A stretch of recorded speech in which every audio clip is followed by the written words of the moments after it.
L'inizio e il finale è lo stesso, a simboleggiare la ciclicità della vita umana. L'opera Carmina Burana di Carl Orff si apre e si conclude con l'appello del coro alla dea Fortuna.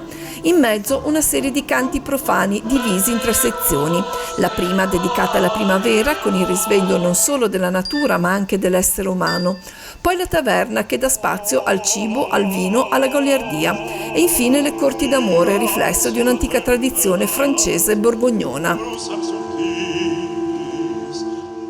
A rappresentare l'opera nell'Anfiteatro Bindi di Santa Margherita Ligure la Filarmonica Cristoforo Colombo, diretta dal maestro Alessandro Cardinali, il coro Genoa Vocal Consort con i maestri Alex Castagneri e Pierluigi Rosso e il coro giovanile Scuola della Voce, associazione Tigulli Eventi, diretta da Sara Nastos.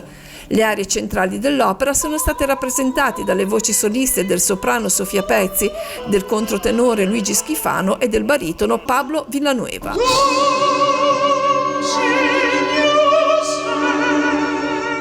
Carl Orff iniziò la stesura dell'opera a 39 anni nel Giovedì Santo del 1934.